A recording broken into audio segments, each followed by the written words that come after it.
Now then, welcome back to another episode of Agrarian Skies 2. Welcome back, folks. How you all doing? I haven't done the wall for a while, the wall of shame. And I just updated it up to episode 45, last episode. Episode 46 today. People who write first in the comments need their names shaming. They do it for some reason. You do it for some reason, I don't know why.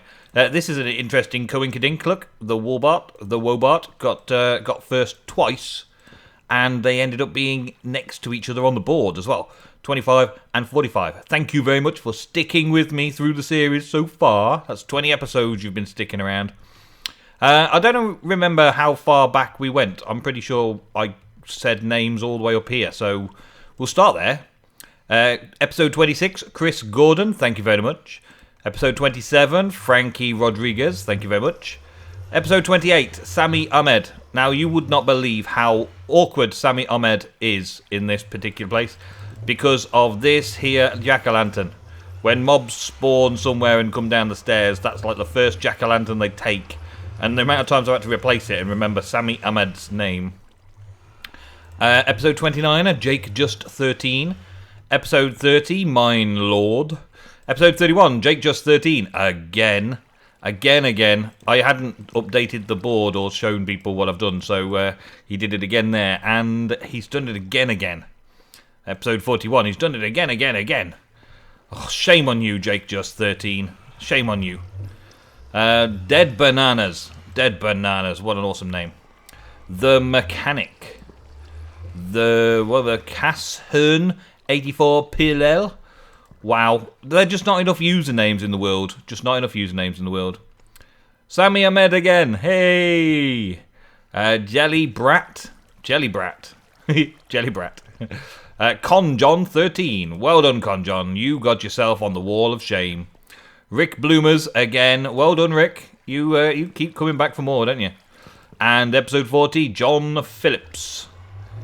And then back over here, just recently, this last week, Jake Just 13 again. Sean Prendergast. Something like that, yeah. Dave Callins. Sanjay Bob 101 and the Warbart last episode. Well done for you, those of you who wish to be shamed as those that write first on videos. Well done to you. Hall of Fame style of things. I've had lots of cool comments, and you all deserve a Wall of Fame sort of style thing going on. But I just haven't done much with everything yet. I'm sorry. So I'm really faming those that are shameful and not faming those that I'm thankful for. Yes. But anyway, I've had the bees running a little while. I've got this Oblivion Queen here. We've got a lot of bee produce that we were looking at last week. Let's go back in and have a look. 5 unclaimed quests. I wonder what they're all about. 92% complete on the bees. We've only got this one quest samples to do. And I figured out most of them. The Silk Wisp I've done with a Tropical Princess or Tropical Queen. The Enchanting Drop I've managed to get with Arcane. Destabilize Pulver, Phosphorus and Refractory. Amnesthetic Wax. I've managed to get that one through the Oblivion Queen, but the Oblivion Queen hurts, so I've not put her down yet. Magic Wax from the Arcane. Fire Infused. Unusual Pollen I've managed to get as well with the Supernatural. The Magic Wax is coming from the Arcane as well. So I've got a few set up over there, and I've rebuilt the house slightly as well. Rebuilt it, sort of finalised it. I've got to put some more panels on there, but I keep changing the little combs inside, so I keep taking them off and putting them back on again. I've got this working over here. The Arcane Queen has been running quite some time, and the Arcane Queen gives me destabilised drops. And I just happen to have 16 now. That's a good timing for today's episode. Manual submit. Yeah, there we go. Okay, that's that one done. And there should be oh, it's taken them. Okay, well, never mind. And the other thing is combs. I've got some silky combs there that need processing.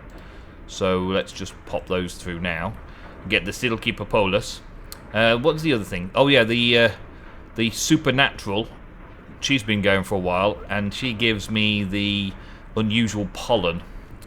Yeah, I'm not sure how much pollen I actually need for the quest, but let's have a look. We needed 16, so manual submit that. Very good. That's another one partially completed. Good, good. We need the propolis. Silky propolis. Here we go, there's 5. 6. Oh, I should really wait for them to finish off this one, shouldn't I? Put those in there. There we go. And that'll make the silk for me to make my suit, because I've had to move one of the bees. I moved the tropical bee from in here, and I stood AFK over there doing some stuff. As you can see, I've messed around with this and built it up a bit. Just playing with designing rather than anything else, because I can fly. I've been playing with designing. I've also been working out where my next perimeter is going to be, and working on that a little bit, because I can fly again. It's awesome being able to fly. I can fly around and do all this. I'm planning on raising up this sort of height very good. The stairs and half slabs means that no mobs can spawn on the stairwell, and I've just got to build up around it and put things on the hill around it as well to surround the whole thing. My render distance is pretty low because I like to play with low render distance on this particular map. Normally on maps I like to play with a larger render distance, but on this one, because it's only a sky block, I don't really need a high render distance, so I'm conserving my energies. Put a load more leaves around here. What I'm doing to get leaves, instead of shearing them, I've got the Mine Factory Reloaded machines over here set to shear leaves, yes. So these two are just shearing leaves for me and storing them away. I have got a little automated setup down here that actually processes the leaves as well. I've got this, and I turn this off when I don't want it, and I've got the spruce leaves going into stock. The oak leaves are going in to make, well, they get turned into dirt, and then my dirt supply gets put up. And then I've got a little storage bus here which stores dirt in it so that it knows where the dirt is when I need dirt for around the place. And I've got a couple of things here doing charcoal, which just keeps this stocked up with charcoal. And there's a storage bus on the back here for storing the charcoal in there. So I've got 2 of those setups just to symmetrify it and even it all up. So I've got all the charcoal I ever need, plenty of dirt. Over this side, I'm currently running rubber saplings. Well, I'm running rubber, and that is also being sawmilled up. So the rubber wood itself gets sawmilled, and the sawmill is ejecting everything down to the bottom, which means everything goes back in the AE system, which gives me all the rubber and planks that I need for all that. Oh yeah, what else? I've done this little bit over here over the weekend. I've done quite a bit over the weekend because I sort of had the weekend off recording. I didn't do any recording over the weekend, so I had a chance to just play for a bit and enjoy playing and planning out stuff. Instead of planning the next episode, I just sort of played in the world and had a good bit of fun. Over here we've got 3 processes that I wanted to auto-sieve. Back here I showed you the other week that we're making witch water. And the witch water is going into these 2 barrels here. And I've got a setup here that asks for soul sand. So whenever I ask for soul sand, it makes soul sand for me and puts it back into the system. The idea here is that I've got a crafting export bus at the back here. If I can get to it. Can I get to it like this? Yeah, I've got export buses at the back. There we go. And it's set to craft soul sand. So it summons soul sand from these barrels when it needs them. It also needs sand though, and it obviously has run out of sand right now because it's not putting a lot of soul sand in there, is it? So we get some sand production going next as another thing, but I didn't want to do that over here. Sieving soul sand also generates heat sand. As well as all the other cool stuff from the nether, we generate heat sand. And I've set this up so that it automatically puts any heat sand that comes into the system into this sieve. Because heat sand does sulfur and yellurium. And of course we need yellurium for all our big reactors to keep them stocked up. So one of the ways we're doing the sand over there and we're doing this sand over here to get yellurium. But I do need an input of sand, an infinite sand method into the AE system so this can work constantly. But when this is full of soul sand, this will stop asking for more soul sand because it doesn't need to craft them to fill it up. So it kind of regulates itself, which should keep up with the water supplies behind. There was comments about having these special glitchy water things, and there's normally some glitchy water around here as well. But you can live with it. It's not really that bad. Not bad a deal. And I also noticed, since I put in cobblestone in here, that the cobblestone has started turning. And that's because I've got some water barrels down there, but it must be a radius, because they're not actually on the barrels. These barrels of water here aren't actually on the cobblestone, but they're infecting the cobblestone, turning it to mossy. Not a big deal, because I'm covering it all over anyway with whatever ends up being on the surface of this chunk. I'm kind of leaving it open right now because I like just being able to fly around and come down here and go in and out as I need to. It just sort of feels good. Feels good to be able to have a bit more free reign around the place. Now I can fly anyway. Alright, so silk. Let's get the 37 silk from there. I need to make the rest of this apiarist kit. Right? I've put the tropical hive right up on the top there, out the way, so it doesn't keep poisoning me. And I need some water in this. I've got a bucket of water, please. Thank you. Where's my infinite source when I need it? Behind here. Let's go get it. Boom. I've also thought about automating these plants to gather the petals, but I'm not really using them enough. Maybe in the Druid's Tale I'll automate the collection of and storing of and stuff like that. Right, pop that into there. Yeah, so I can just quickly grab some more water from out there. That's it, that's better. That's more like it. Being able to reach from there and just pop it straight in. Fill it up. I like the way the little lights light up when you've got more water in it as well. It tells you how much water levels you're on, which is very cool. I like little graphics like that there, you can see stuff. And this is old school. Newer mods don't do stuff like that.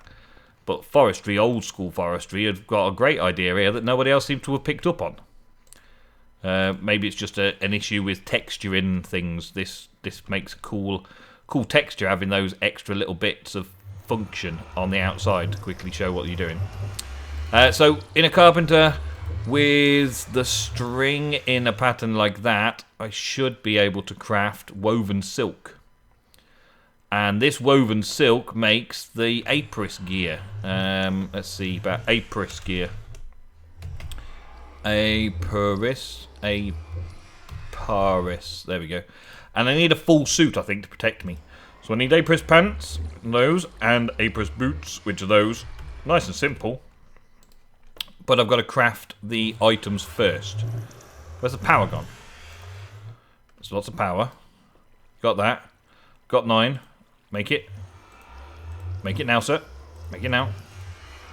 Why did you stop? Why did you stop making? Don't stop making on me. Make it. Do it, do it, do it, do it. You've got enough silky wisp to do it. Maybe it needs a lot of power and it's taking its time with the power. That's not even going down, is it? It's definitely on output up. It's used some water up to make the first one. I don't know why it's not working anymore. Let's try doing the pattern again. There. Craft.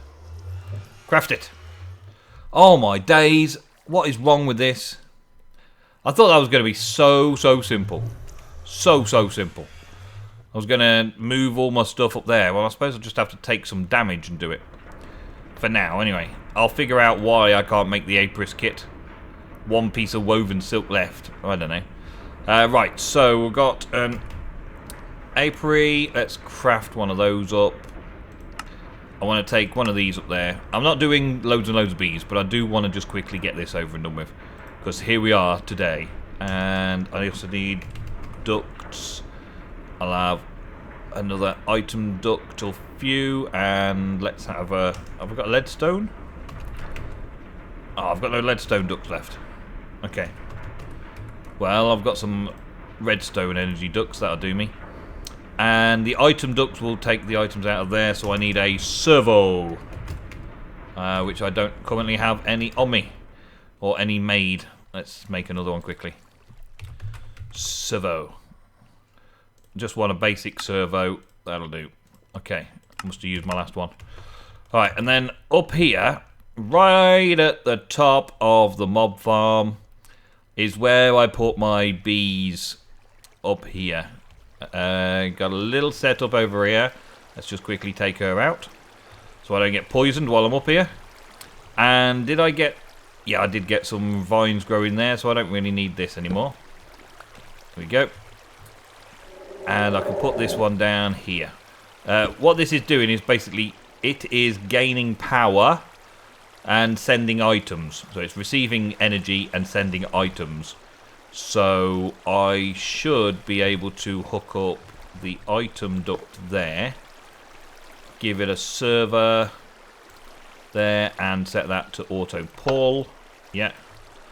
And then I should be able to put the Oblivion Queen in there and then run away very quickly, and it should all function. The Oblivion Queen probably needs some sort of flower, though. What sort of flower is an Oblivion Queen going to be? It's from the end, I believe. So end stone. I'll put some end stone there. That might be what it needs, because it was working fine when I first tested it. End stone. Yeah, I've got one more piece there. So I'll place that down. And then we need the upgrades. So I think I'll just steal the upgrades from here for now. We'll take an automation upgrade and 4 lifespan upgrades. That's how I've been getting them to work so fast, is getting the upgrades of lifespan upgrade so that they shorten their lifespan, so they're quicker. It's the same sort of thing as using the Oblivion frames. Let's put that in there, there we go, and you in there. This has now got a jungle emulation upgrade and a production upgrade, because I wanted lots of silky propolis to make lots of silky. So let's put that there and that there and get out of there. Okay, it looks like they're both working. Let's just quickly check. I'll get poisoned and damaged in a second, I think. Yeah, there's the damage going. That's what the Queen's doing, that one, and this one is working as well. Okay, it's all good, it's all good. They're working. Okay. Right, what else have I done? I've updated the tree a bit. I started messing around with adding some more leaves to the tree. And I also went out into the nether and got myself another node or 2. I think I got 2 nodes. Yeah, I did. I went a bit exploring. I was looking for another wisp because I want the wisp. Oh, I didn't put the endstone down. Dang it. I wanted another wisp. Give me up. But unfortunately, that didn't work out for me because I couldn't catch one in the... Oh. Get off me. Do not hurt me anymore. I'm nearly dead. Man, I'm nearly dead. Okay, let's go down to the regen. Fun. Yeah, I started searching around for wisps again to try and catch one in a net so that I could bring it here and spawn them and kill them. But I still haven't had any luck with that. I'm not 100% sure that it's impossible to do. Not 100% sure. It might be impossible to do, I don't know. But I'm going to keep trying until I've proven to myself one way or another whether it's possible or impossible to get wisps in a net. It's just finding them in the nether and then trying to capture them before they kill you is a difficult prospect. Alright, let's get back on with this. The tree. Yeah, the tree. I've set it up like this so that I can build maybe a tree house area on it and then put another top on top of it. Put a top on top of it. Put a canopy of leaves on top of it. The idea is that it's going to be a bit of a tree house and you can see where the platforms are for my Thorncraftery. I want to get into automating this a bit more this week and try and do a bit more with the nodes, which is why I went off to grab another couple. I managed to get this node from the nether, 21, 28, 26, which is pretty good. And I didn't drain them or anything when I got there. I just picked them straight up as soon as I found them. And a Terra, Ordo, Aqua, and Ignis, which is not too bad either. They're not too bad. They're not amazing, but they're not too bad. This one here is a 2357, which is pretty good for the Ignis and the Perdicio. Whereas the one I got previously, the one I got given first off by Jaded Cat was a 15, 15, 15. all the way through, and that's not regenning quite so well. I don't know why exactly. I think I may have broken it by sapping it too much, too often, too soon, sapping it. Where's my wand? I'll use this wand, I think. That'll do. And we'll go and just open these up. I want to make the things that give you... I want to make the things that give you stabilized nodes as well today. If I can make one quickly, I'll make one very quickly. Let's get that in there. So, a node... Oh, actually, I'm going to need my book. Where did I put my book? There it is. Good, good. And pop those things back away. I may as well put those back away as well now. There we go. Nice and tidy. Keep myself clean. Okay, so... these tabs changed slightly from last time we looked, I think. This agromancy got put at the start in an update. I don't have what it takes to do this in a minute. The recoil stones, I can do those. Let's have a look. The basic recoil stone can store 10 charges and cost 2 charges per teleport. By sneak right-clicking, you will set the stone's stored location to where you are currently standing. You can also rename the stone at this point. Right-clicking with the stone will then teleport you back to the location. Set basic stones cannot travel between dimensions. To recharge a stone, you will need to put it in a crafting grid with ender pearls. Each pearl adds 5 charges to the stone. That sounds awesome, doesn't it? That sounds awesome. And it's only stone and that, and a little bit of Ordo and Terra. That sounds awesome. Okay, so diamond with ender pearls and stone in the corners. Let's make one. Let's make one. See how it works. Diamond, got plenty of those thanks to the sieves, and ender pearls, yeah, got plenty of those thanks to the mob farm. It's stone that I haven't really been producing stone for a while, so I might actually be out of stone. No, I've got a few stacks of stone, so we've got those like that, and then put a wand on it. Let's use my Thormian wand. Pop that in there, and that should give me recall stones. Let's make 2, 3. It's the same dimension, so I'm not going to need that many, am I? I'm not going to need many at all. So let's have one and test it out for right here. Okay, so in front of the console here, I'll step back so I'm not quite on the step there like that. Okay. And tap it. Shift, right-click it. There we go. All right, that's cool. Thormcraft tree. Thormcraft crafting. Mark location. Job done. All right. Oh, that looks cool as well, doesn't it? That looks pretty cool. Yeah. Okay, what are we going to have for the other one then? Let's mess around with this for a little bit. I don't grow the trees very often. When I start putting builds up and around in the next areas, it'll be nice to have that extra area. What do we do? I want to be able to have bees as well, so I want to be somewhere close to my bees at some point, so I can do that. Bee processing. Yeah, that'll do. Bee processing. Okay. Are they all going to look the same? Thormcraft processing. Okay. Thormcraft crafting, processing. Let's see if it works. I've got 10 charges on it at the minute. Pink.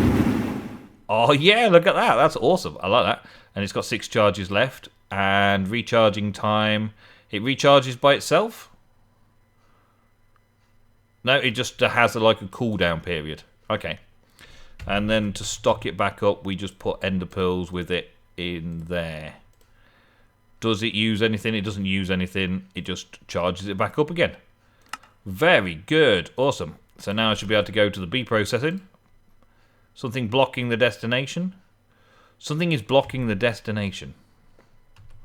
What could be blocking the destination? What could be blocking? Something is blocking the destination.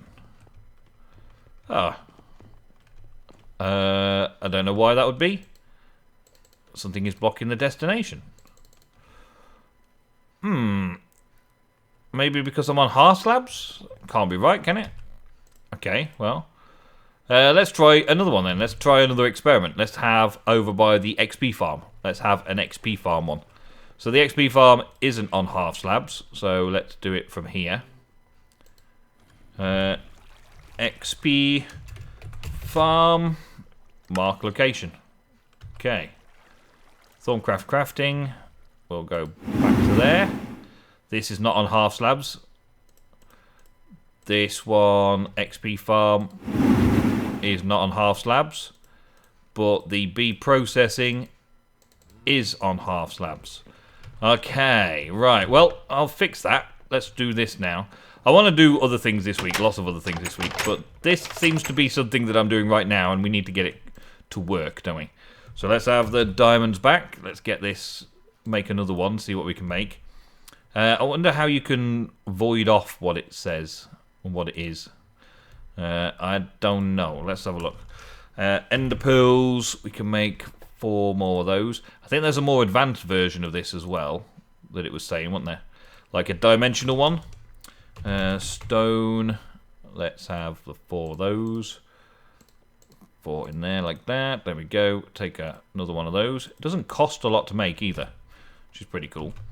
Alright, and let's check out this again. Oh, I just trampled. Oh, no, it's okay. I didn't trample. Let's go back over here. Okay, so something was blocking. Could have been that there was a half slab. How about we come over to here? And then we're kind of in a recall point. That might be what I'll do here, actually. And a recall point between this side and that side to bring me down to here. Could be cool. Alright, okay. Recall there. And B process. Let's do that. Mark the location. Okay. So, XP farm. Thorncraft crafting. Back there. Yeah, no problem. XP farm. Yeah, no problem. And B processing. Yeah, no problem. Okay. So it must have been the half slabs then that are stopping that from working properly. I'll have to remember that when I'm setting locations around and about. I'll have little recall points, I should think, around the place. Might be an idea to have something that I can set up that has chests of these recall stones. I wonder if there's a way of automating it. There's no particular inventory manager or anything, is there? There's nothing that you can do to keep a set inventory. We don't have ender chests, for instance. We have chests, lots of different chests, but I suppose if I had a normal ender chest, I could keep those recall stones in locations and just pick them and use them and put them back in the chest again. Ender chest.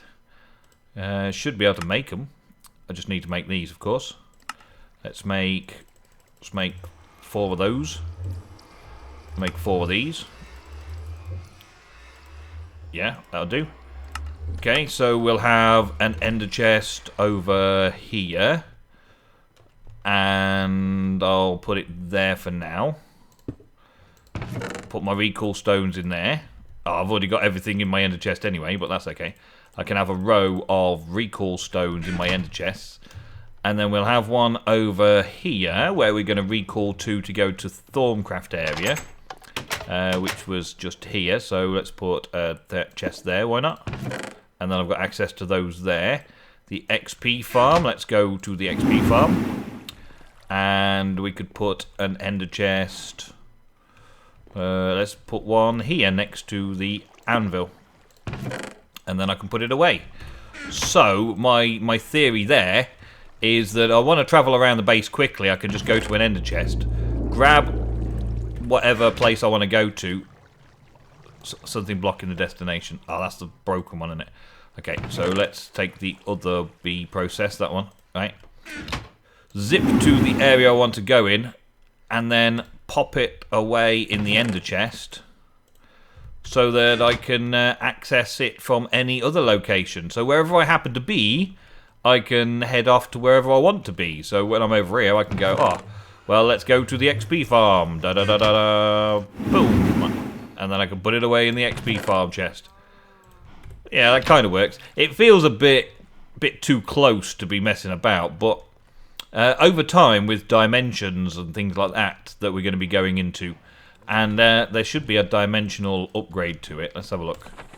This one. Dimension Stone will be cross dimensions.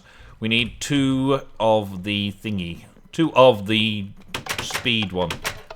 Let's see what we got in here. Man, oh man, we got a lot of flashing lights in here. That one. Let's make 1 of those. And then research that. And let's see what it says. Dimension stones can teleport between dimensions. They can store 25 charges and cost 5 charges for every cross-dimensional trip. And it's blaze rods with a recoil stone and some ender pearls. That's not too hard, is it? That's not too hard at all. Pedicio and Ordo, not too bad at all. So I could set up some quick links to where I want to go in places using ender chests and recoil stones. Something was getting zapped. That one's zapping off to another one. That one is pulling that one, maybe? Or that one's pulling that one. That one's... I heard a zap. A crack of something. One of these nodes is pulling from another node. Another good reason to get quickly on to stabilizing these nodes so that I can start tapping them for the automatic crafting system. But that will be for another episode, folks. I was planning on doing it for this episode, but I got distracted by the recoil stones, which are pretty good. I like them. It's pretty good. And I've already figured out a nice little way of giving me some way of keeping them all nice and neat and organised so I can zip around wherever I want to go, whenever I want to go, very quickly, which is nice. Thank you very much for watching. I will see you tomorrow for another episode of Agrarian Skies 2. See you later, guys. Thanks a lot. Bye.